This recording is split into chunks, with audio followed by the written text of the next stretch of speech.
there, so you can let me know when it's time. Right.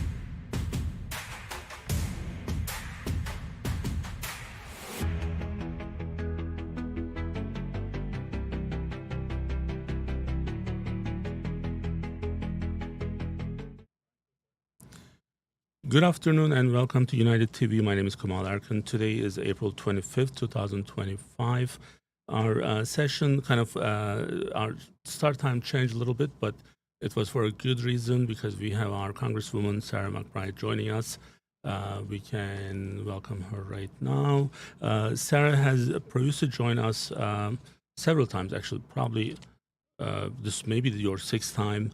Now, as a friend, as someone whom I supported very much, and I believe in what she has done, Sarah is extremely important not only for Delaware, but also for everyone in this country.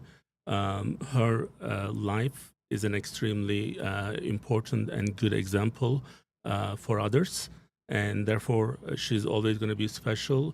And Sarah, how are you doing? Well, I'm great now that I am back with you. I am so excited to join you for, as you mentioned, I think the sixth time our conversations are always enjoyable, and it's great to be here. Well, thank you again. Now, I know this transition from the state level to the country level is going to be is probably challenging.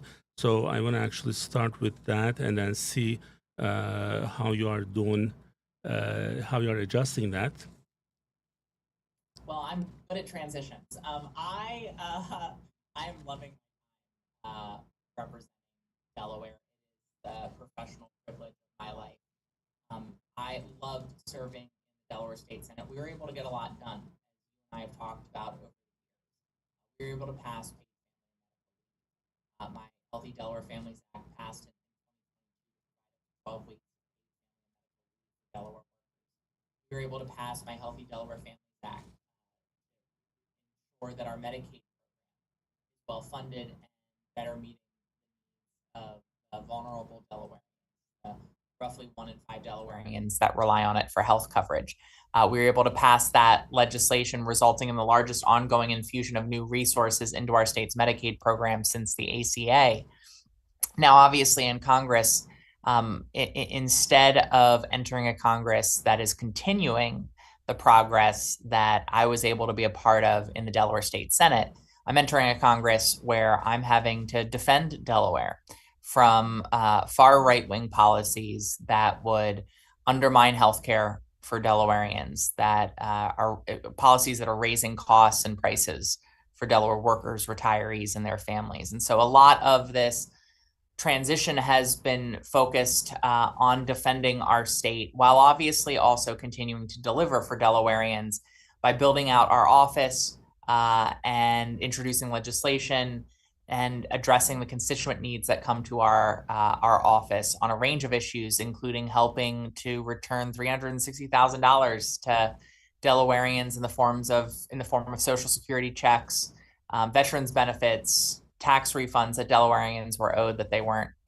yet getting from the federal government. And so it's been busy. It's been a lot more defense than proactive progress that we would have seen had the Democrats been in the majority in Congress.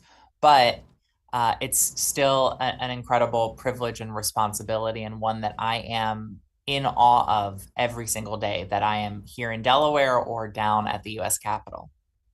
So the first 100 days is extremely important for these transitions.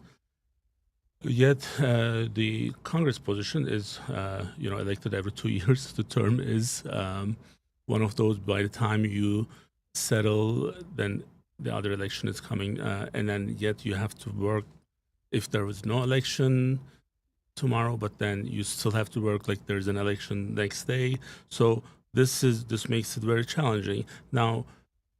And I because you have talked about this already in so many different places, I don't want to spend too much time on some of the difficulties that you actually encountered.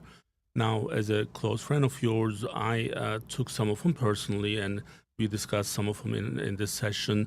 Now, have seen myself, like how much emotional I got versus how you were handling these situations. And now that's why I was, when I was introducing you, I was saying that you are someone who is a great example for everyone, for any parents out there, if they want to show someone, here's an example what you can have done in life with all the difficulties and how you are approaching. This is so great. So how do you manage this?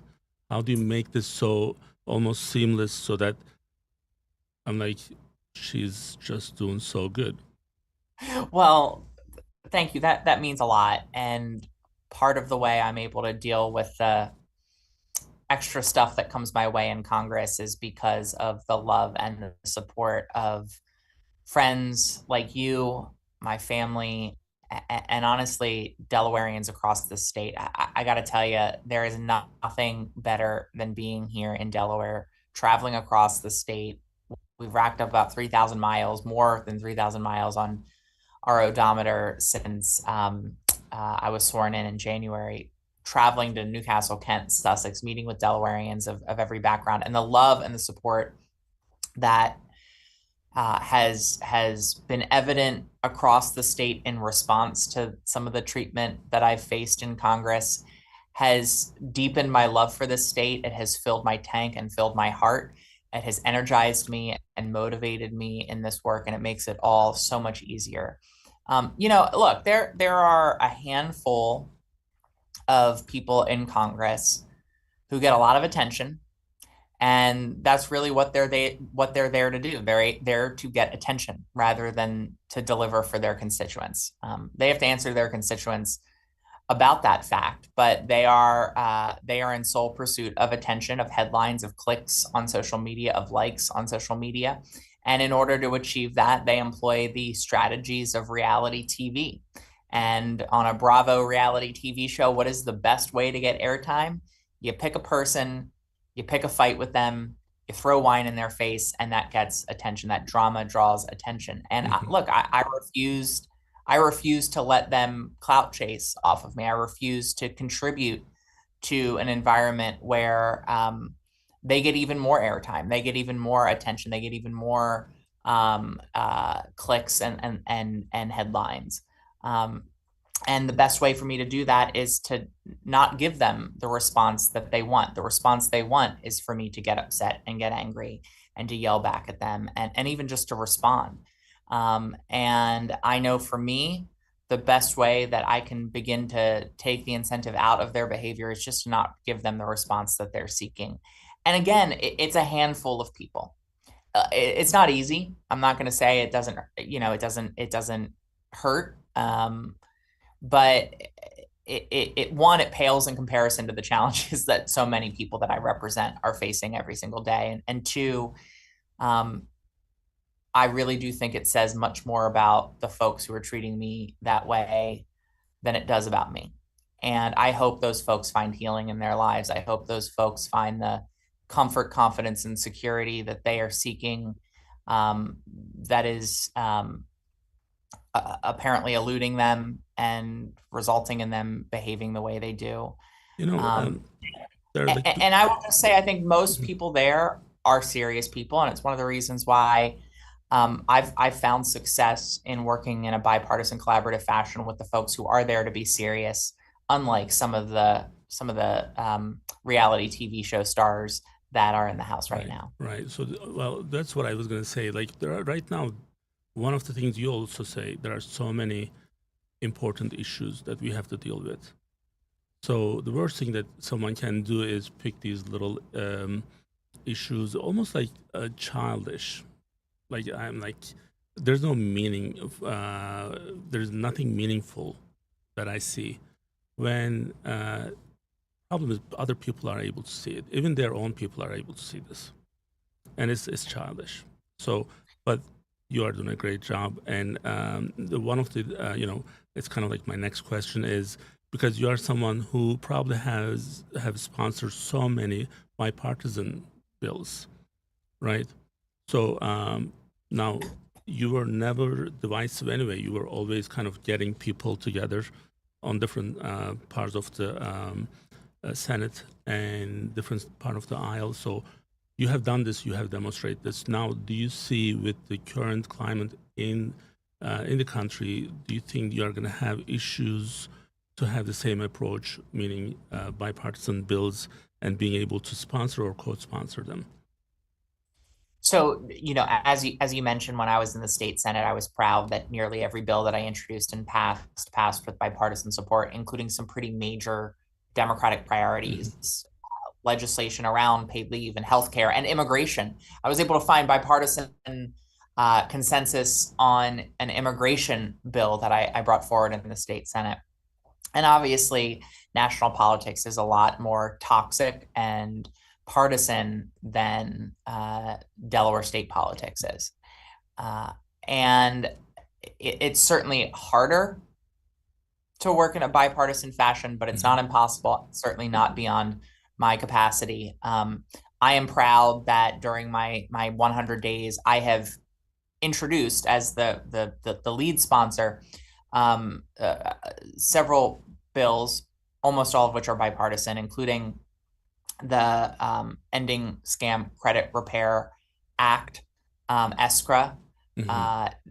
That's legislation that provides consumer protections for people across this country against the predatory practices of so-called credit repair organizations that charge large upfront fees on false promises to consumers in Delaware and across the country. Introduced that a week into my term with bipartisan support. Most recently, I introduced the Save Our Poultry Act. People on this Zoom probably know, on this YouTube channel probably know that agriculture is a huge industry in Delaware, and chickens are, especially for the south part of the state, right? So that's a huge 100%. Yeah.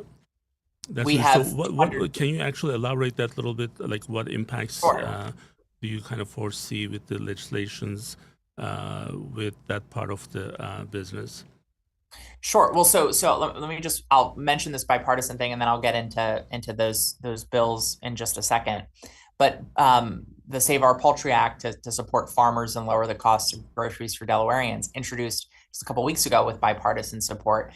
I've co-sponsored more than 120 bills over the last 100 days, 75 of which are bipartisan. 24 are actually led by Republicans. So bipartisanship is possible. I'm finding those opportunities, and I'm leading opportunities that are bipartisan right now. And so again, while there are a handful of folks who won't work with any Democrat, can barely work with their own Republican colleagues who seem to be obsessed with what bathroom other people use or what pronouns other people use, there are people there who are serious on the other side of the aisle, and I'm finding opportunities to work with them. These two bills that I'm really proud to have introduced that are at the top of my current legislative agenda. We're going to be introducing more bills in the coming weeks. The first one I mentioned, ESCRA. These so-called credit repair organizations charge large upfront fees on promises that the consumer will get an improved credit report. So often we see these organizations either use short-term gimmicks to present a mirage of an improved credit report, or they don't even just do anything at all. There's no action taken. This legislation ends that practice. If consumers are paying a credit repair organization, it needs to be because a service has been provided. That's a bipartisan bill that I've introduced. The other one, the Save Our Poultry Act, this is legislation that was actually the byproduct of constituent outreach. A farmer in Middletown reached out to me, a guy named Mike Puglisi, who shared with me the experience he had in 2022 when he had to cull his entire stock of chickens. He's an egg farmer. He had to cull his entire stock of chickens because of exposure to avian flu. Now, Mike was fortunately able to survive the financial toll of eliminating his entire stock of chickens, but a lot of farmers can't. And even if they can survive eliminating their stock because of exposure to avian flu, the fact that they have to cull their stock reduces the supply of eggs and chickens on the market, which then increases costs for consumers at the grocery store. And so our legislation, bipartisan legislation, would unlock critical federal funding to explore effective methods to combat avian flu here in the United States that protect our chickens, our farmers, our trade, and the market, while obviously also lowering costs for consumers. I'm hopeful we'll be able to move that legislation forward to have an urgent response to this avian flu crisis that is increasing costs for consumers and harming farmers, that we'll be able to have a response that meets the scope and the scale of the problem that we're facing in our ag industry here in Delaware and across the country. Excellent. So you mentioned you guys traveled almost 3,000 miles since you are in the office. Now, what are the unique challenges that you see? Like, because it's one thing is we can talk about these things in the air, but then when you go and then when you're in the field, you see different things, different challenges. Like you may know this, but personally, I don't do a lot of shopping. Like I don't like even for like grocery shopping. I don't. So, but every once in a while, I go. I can observe a lot of stuff happening. Like every time I go, one of the places there's these elderlies. Like they're not like I'm not saying 70, 75-year-old. They're easily 80, 85, 90-year-old. They're trying to pay the bill. Like if you maybe go there every day, you can maybe notice those. But then when you do once in a while, like the way that I do, you can actually notice those right away. So, and those are, to me, it's very interesting, and then it's kind of like also difficult to process. So I'm sure you have seen so many different things, and what, like maybe from the surprising standpoint, or just challenges, like what have you seen so far in that 3,000 miles? Yeah. So, 3,000 miles and counting. And I got to tell you, the best part of this job is getting to spend my days traveling across Delaware, meeting with farmers and first responders, meeting with teachers and parents, healthcare providers, nurses and doctors, small business owners, nonprofit leaders, everyday Delawareans across the state, red parts and blue parts of Delaware, north and south, bigger cities and smaller towns. And there are a number of themes that come up. The first is obviously the pre-existing need to lower the cost of living for people. That predated the last election. It's been made worse, unfortunately, by this administration's policies. But the cost of living, making sure that people can afford to buy a home, can get childcare, can get the health care they need without breaking the bank, that they can go to the grocery store and afford groceries. The big and small costs of living right now are making the American dream unaffordable and inaccessible for so many people across this country. And I hear about that everywhere I go. And so lowering the cost of housing, healthcare, childcare, everyday goods is critical. And unfortunately, we're moving in the opposite direction on a lot of those issues right now. One of the reasons why I introduced the Save Our Poultry Act is not just to protect our farmers, which are a critical part of Delaware's economy, but also to address avian flu, which increases the costs of eggs at the grocery store and chickens at the grocery store. And so I'm already working on really tangible cost of living issues that I hear about right now. But beyond that, there is so much frustration and anger and fear as a byproduct of the actions of this current administration. And no matter where I go, I hear anger at what Donald Trump and Republicans in Congress are doing. I hear anger about the efforts to slash and gut critical programs that Delawareans rely on, including the efforts to freeze funding for homeless shelters and domestic violence shelters, for infrastructure projects. Right now, there are $100 million in infrastructure projects that the federal government is withholding from DelDOT to improve our roads and our transit. There's nearly $10 million the federal government is stealing from farmers that are owed to farmers to improve their infrastructure and lower their energy bills. Tens of millions of dollars that's been stolen from the state to prevent the spread of infectious diseases that the federal government's withholding, undermining the state's capacity to do that. Just a couple of just a couple of weeks ago, the administration announced that they'd be cutting funding for manufacturing jobs, for small and medium-sized manufacturing businesses here in Delaware and across the country. I led my colleagues in demanding the administration reverse those cuts, and they listened and did, restoring funding for manufacturing jobs here in Delaware, protecting hundreds of jobs and $75 million in economic activity. But people are upset about the funding freezes that we're seeing at the federal level, unilateral, illegal funding freezes. They're upset about the heartless Republican budget that would result in the largest cut in Medicaid in American history. And I am fighting back every single day alongside Senator Coons and Senator Blunt Rochester to protect Medicaid here in Delaware and across the country from a Republican Congress that seems hell-bent on trying to slash and gut that program alongside food assistance. So what's the main issue? Like let's focus on maybe on Medicaid, because this is extremely important now, because we are also, from my company standpoint, we are a healthcare provider. On one hand, we have physician shortage that we deal with. On the other hand, we have so many different programs in place that we are already adjusted and we are working with, including Medicare and other Medicaid MCOs. So then now we are talking about funding not being available for Medicaid. What's the bottom line of this? Is this really going to be the case? Like, do you really think that Trump would actually kind of shoot himself on the foot by cutting Medicaid? Well, yes, I think if given the chance, they will. Look, so I'm sure your viewers know what Medicaid is. As you mentioned, you're in healthcare, but just to give folks the 35,000-foot view, Medicaid is a program that provides health coverage for roughly 1 in 5 to 1 in 4 Delawareans. Roughly 40% of kids have health coverage under Medicaid. This is health coverage for young people, for people living in poverty, for people with disabilities, for seniors who need assisted living. This is health coverage that is life-sustaining and life-saving for hundreds of thousands of Delawareans who rely on it every single day, every single year for their health coverage.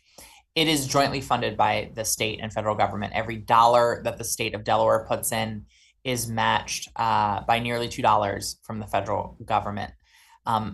The current Republican majority in Congress, now twice, has voted on parameters for a budget resolution, for a budget.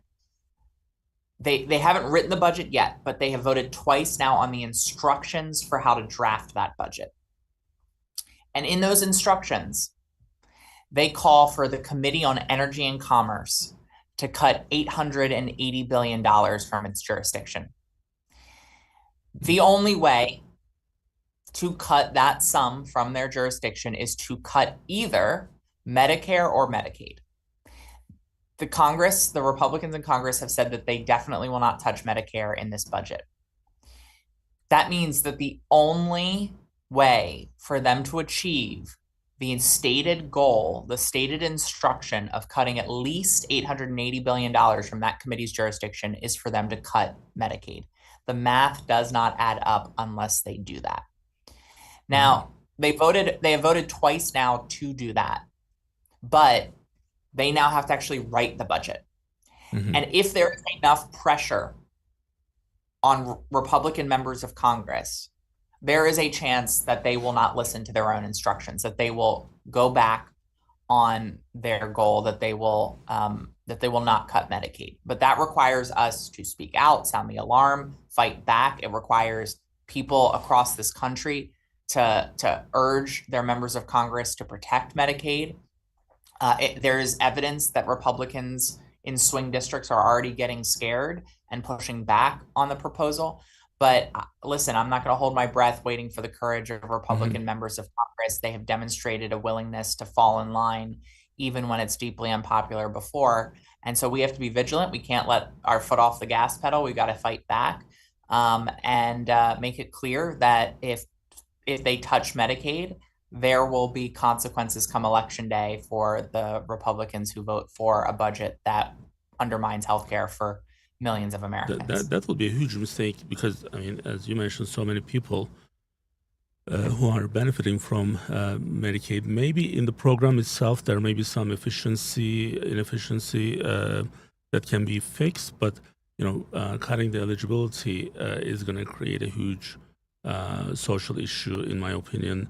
Now we already have difficulties in healthcare, so if any type of challenge that's going to make things more difficult, that's not going to, I mean, as you said, like, I think the consequences is going to be, every 2 years we have elections in this country. So, and I think we'll see what that means. Now, I know our time is limited and I want to be respectful to your time. It's a very stressful job. And I know how your schedule is because, trying to schedule our coffee times is, our Turkish coffee at times is kind of like even challenging. So I hope, you take care of yourself because this is like getting all these difficult challenges and then dealing with personal attacks. And then I think this may be one of the most difficult times in terms of the climate of the politics. And I wish it didn't have to be like this way because there are so many opportunities, but it is what it is. So now what do you see from your side? Like what's next in terms of your plans and what you want to achieve in the next 18 months? So first off, there continue to be policies that I'm going to be putting forward that improve benefits for workers, that help to address one of the issues you actually touched on earlier, which is the provider shortages we see across different areas of healthcare and across different types of providers, addressing the healthcare workforce crisis in this state and in this country, which is such a critical part of the solution, is at the center of my agenda. We need more doctors, we need more nurses, we need more CNAs, we need more healthcare professionals across different parts of our healthcare system and in all parts of our state, because you can have coverage, but if you don't have access, if you don't have a quality provider within your area that you can see in a timely fashion, then that coverage is coverage on paper only. And so I'm going to be focusing on building out our healthcare provider workforce here in Delaware and nationally, something that I worked really hard on in Delaware, in the Delaware State Senate, that I want to continue to work on in Congress. But I want to close on something that you touched on, because I think stepping back from the day-to-day policy agenda, you are right. This is a difficult time in our politics, and it's easy to be hopeless in this moment. But one of the things that gets me through this time, one of the things that energizes me beyond being in Delaware and talking to Delawareans and spending time with Delawareans, one of the things that energizes me and provides me hope in this moment is the history of this country, the history that fills the building that I have the privilege of serving in, the history that is heavy in the air in the House chamber. Because one of the things, Kemal, that I feel very deeply is that I am part of an institution, part of a chamber, part of a legislative body that has carried forward the baton through some really difficult challenges in our history. My predecessors have served in really difficult moments, moments, frankly, even more difficult than the ones we face right now. The first week I was in the Capitol, first day I was in the Capitol after getting elected, I was with my incoming freshman colleagues. We hadn't been sworn in yet. It was a week after the election. We enter the Capitol and we go and we gather in Statuary Hall. And that's the chamber that the House sat in, that the House convened in the 1800s, early 1800s. Abraham Lincoln served in that chamber.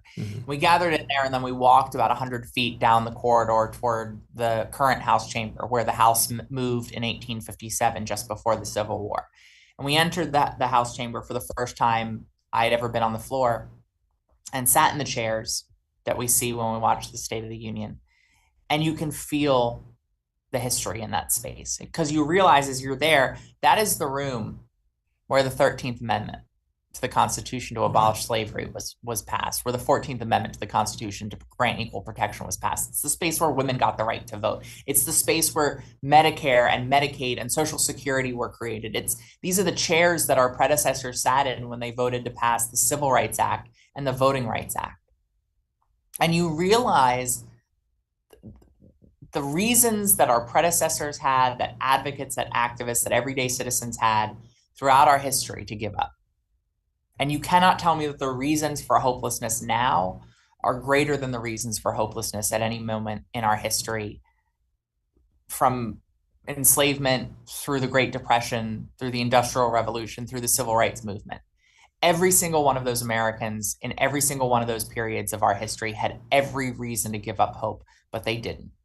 They were able to persevere, summon their hope, find the light, and ultimately change the world. And I have to believe that if previous generations were able to do it, then so too can we. And that gets me through the day, it gets me through the week, it gets me through this moment in our politics, knowing that yes, these are difficult challenges, but we've been through difficult challenges as a nation before, and we've come out stronger.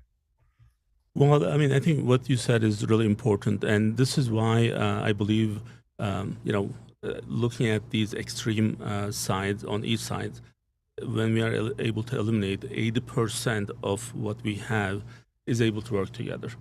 Yes. And people like yourself is able to find a way to make this work. So you have done it here, and I know you are going to be able to do it there as well. And I know this is a lot of pressure, a lot of stress, especially every 2 years you have to go through the elections, and then you still have to do the job. It's a lot of difficulties, but I think you are the right person to keep doing what you are doing. We have only one congressperson, and you are our congresswoman, and that's also kind of really important for be the only one. You are representing the entire state, so that's a lot of responsibility, and you are going to do even better. But I know you are putting a lot of efforts out there, and we want to thank you for joining us. Thank you for doing what you are doing. Thank you for being a good friend, and we want to have you back again. I know your schedule is tight, but we also know that there are a lot of things that you want to share with public. As our audience is growing, we want to make sure that we can make you available for them, and then we can be your voice, and then also they can hear you directly from our channel. Well, thank you for so much again joining us. Thank you so much. Always good to see you, friend. Thanks for having me on again. Bye-bye. Bye-bye.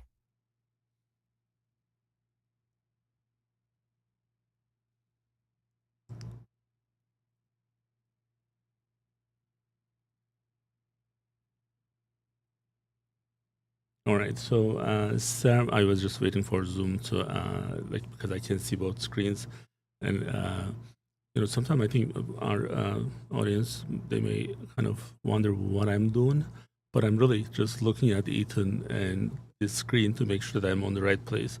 So this was our Congresswoman, Sarah McBride. She's an amazing individual, number one. I think she is going to do a lot of good things. Now, knowing what's happening in the country these days, everyone's job on both sides of the aisle is difficult, but this doesn't mean that it's impossible. So one of the things that we want to complete today's session, since we started a little bit late and understanding everyone's schedule on a Friday, so I just want to finish our comparison of the survey that we have done on Twitter, and as soon as Ethan brings them up, I can go with your schedule, whatever you have. If you just okay, I have that one on. So this was a question that we asked in December 2023, and I repeat the question in April, whether or not people were confident in the government's ability to fix the economic issues. Now, there is an improvement on this. So not like the neutral part is neutral is the same, But then very doubtful goes from 80% to 64%. That's almost 16 percentage point. That's actually is in a positive way changed. So what do we have next?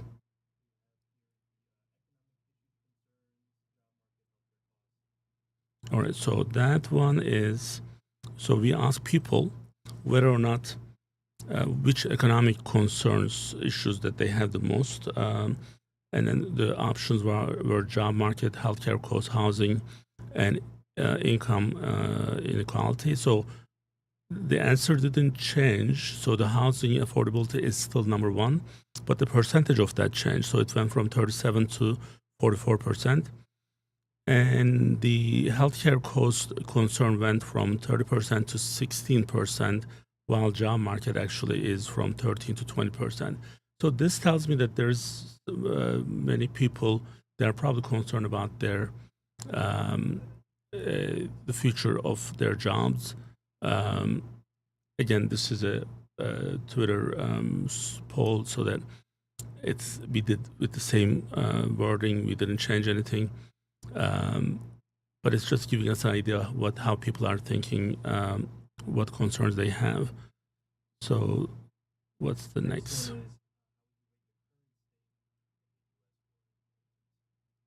That would be all right. So how would you rate the current state of U.S. foreign relations? So surprisingly, that didn't change much. Excellent is 14%, now it's 15%. Not sure is 8%, now it's 6%. And then poor from 78 to 79. So I would say that that's probably about the same. So there's not much difference.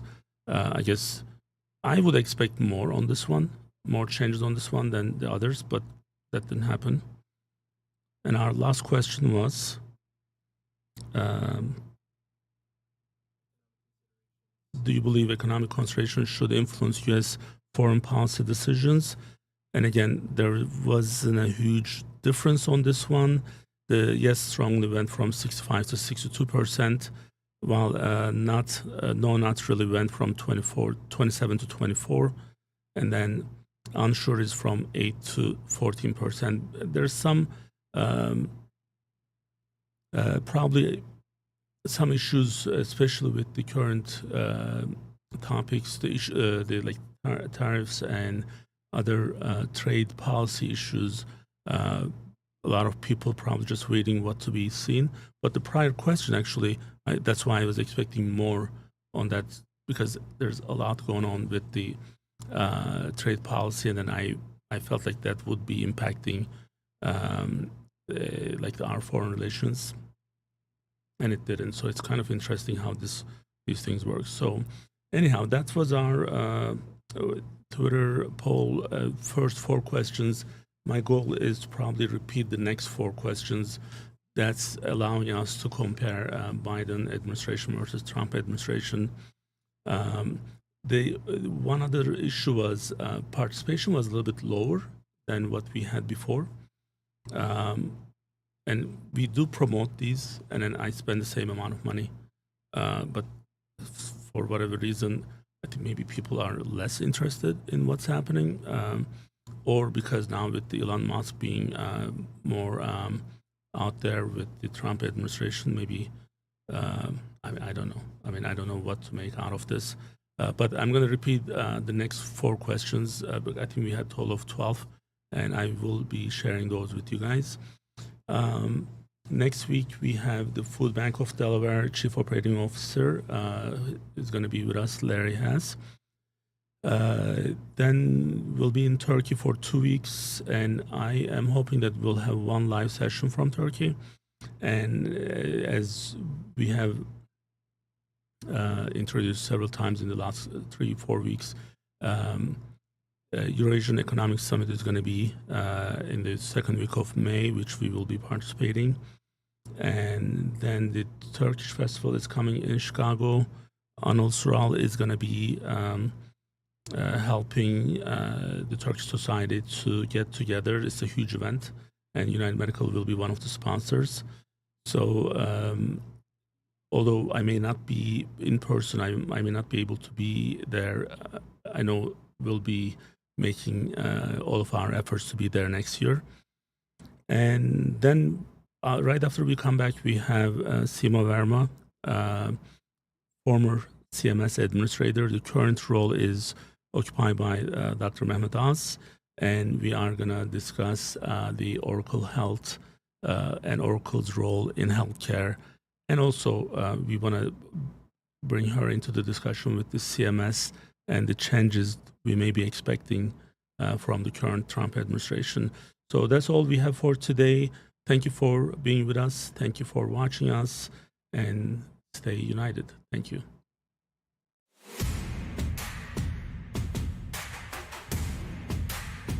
There, so you can let me know when it's time.